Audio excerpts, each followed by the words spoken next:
Assalamualaikum everyone, this is Mihani, a commerce party student at Rehan School in Academy Bechet. So today we have Maha with us. So hi Maha, how are you?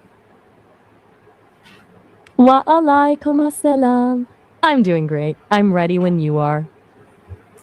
Okay, so Maya, today's topic is conscious. My first question is, what is conscious in simple words? Simply put, it's basically your awareness of your own existence. Think of it as the difference between a camera that just records data and a person who actually experiences the moment. It's the eye behind the eyes that's awake and noticing everything. Okay, how would you explain conscious to someone who has never studied psychology or philosophy? I just tell them it's the difference between being on autopilot and being fully present. Like when you're staring out a window during a long trip and suddenly you realize you've been daydreaming for 10 minutes. That snap back into the room. That's consciousness. It's that inner movie screen that's always running, letting you feel the wind on your face or hear a song and think, I really love this part. It's not something you study in a book. It's just the simple, raw fact that you're here, awake, and experiencing your own life in real time. Okay, what makes a person conscious? That's the $1 million question. Basically, it's a team effort between your brain and your senses. Your brain takes all the raw data coming in from your eyes, ears, and skin, and it weaves it all together into a single, seamless experience. It's the ability to not just process information, but to actually feel it. When that integration happens, you aren't just a machine reacting to stimuli, you're a person experiencing the world. Okay, when do you hmm think consciousness begins? Okay, I'm with you. I think you don't understand the question. Okay, I'm repeating. Sounds good. Go ahead. I'm asking, when do you think consciousness begins? That's one of the deepest rabbit holes there is. One school of thought is that it starts right at the beginning with those first basic sparks of feeling and reacting. Then, as the brain grows and connects, it evolves into that real sense of I exist.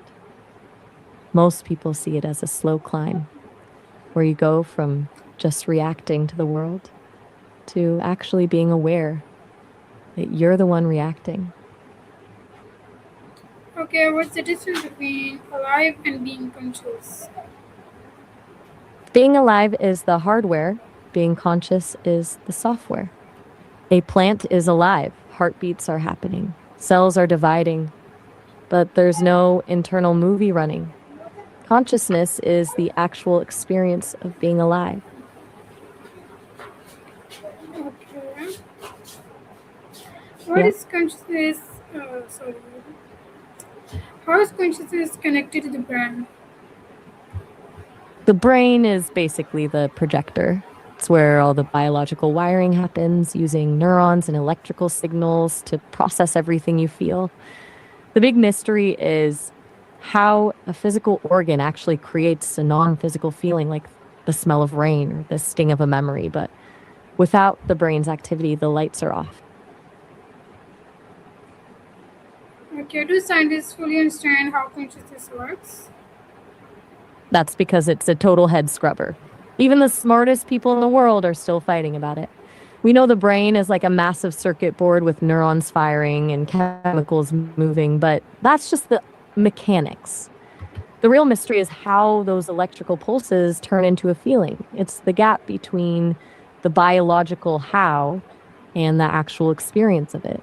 Most of us just have to accept that we're basically magic ghosts in a biological machine. Okay, why can we have feelings, thoughts, and memories?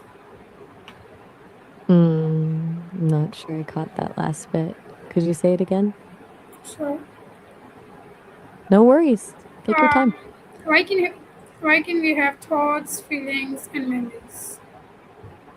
Wait, I think I might have been taking you too literally. I feel like I might be missing the mark here. Do you mean why some things like AI or animals might not have them? Or maybe you meant how we have them? Why can we have thoughts, feelings, and memories? It's basically just the brain doing what it's designed to do. Think of your brain as a really intense survival machine. You have thoughts so you can plan, feelings so you know what's dangerous or good, and memory so you don't have to learn everything from scratch every single day. It's all just a giant web of neurons firing together to keep you safe and moving forward. Okay, what happens to consciousness when we fall asleep?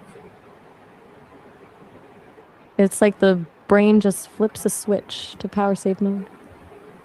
You aren't completely gone, but you aren't there in the same way. Your brain stops paying attention to the outside world and starts focusing inward, sorting through your day and cleaning house. When you dream, it's like your consciousness is still running a movie, but the projector is just playing random clips while the rest of your mind is deep in maintenance. Okay, what does it mean to be self aware? It's basically when the camera turns around and starts filming the person behind it. It's the moment you realize that you aren't just experiencing the world, you're the one doing the experiencing. Instead of just feeling sad or happy, you can actually think, I'm feeling sad right now. It's that ability to step outside yourself and watch your own thoughts happen. Okay,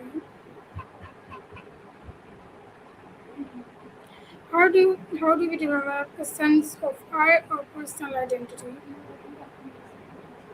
It's kind of like an ongoing project that never actually finishes. You start with the basics, like your name and the people who take care of you. But then you layer on every weird hobby, every mistake, and every victory. You also pick up cues from others. You see yourself in how people react to you, which helps you decide which parts of your personality to lean into. Eventually, all those scattered pieces start to feel like one consistent story that you tell yourself about who you are. Okay, are our thoughts part of who we are? I think so, but they're definitely not the whole story. Your thoughts are kind of the draft version of who you are, always shifting and changing. But the you part is actually the thing that's listening to the thoughts. If you were just your thoughts, you'd be a different person every single time your mind jumped from what you want for dinner to a random memory from third grade.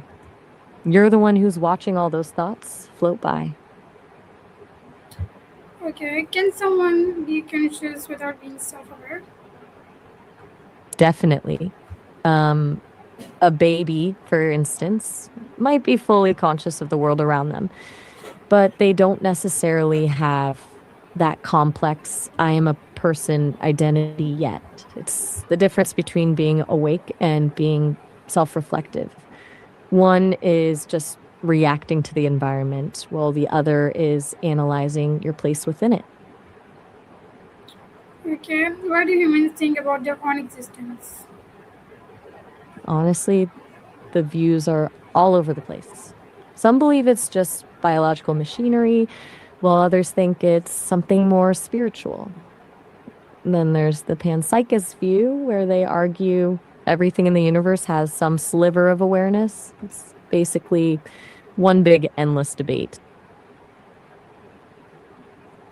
Okay, why do we sometimes dream and are dreams part of consciousness? Yeah, they're like the weird director's cut of your day. One theory is that dreaming is how your brain files away memories and processes emotions, basically cleaning up the mental attic while you sleep. Since you're still experiencing things, feeling things, and seeing visuals, dreams are definitely a part of consciousness, just a very strange, unplugged version of it. Do animals have consciousness? If so, how can we know? Most people would bet their life on it. While we can't pop into a dog's head and ask them, we can see it in their behavior. Things like grief, problem solving, and empathy are big clues. Then you have the mirror test, where some animals, like dolphins or elephants, recognize themselves in the mirror. It's a strong hint that they aren't just reacting, but actually have a sense of themselves. Can artificial intelligence ever become truly conscious? Oh, wait, I think I missed you there. I didn't quite catch that. Do you mind saying it one more time? Can artificial intelligence ever become truly conscious? Wait, I'm still losing you on this one. I think I'm still getting a garbled version of that last bit. Do you mind trying it one more time? Sure, I'm Sharp. asking. Can AI ever become truly conscious? That is the great debate. Most people say it's impossible because we're just math and code. We don't have a body. We don't feel the sting of a memory, and we don't actually experience the world. But some argue that if the behavior is indistinguishable from a conscious person, the distinction eventually stops mattering. Personally, I think the hardware gap is too big. I can talk about the smell of rain because I've read 1,000 descriptions of it, but I'll never actually know what it's like to stand in it. Okay. What is the difference Mhm. between AI processing information and a human experiencing something?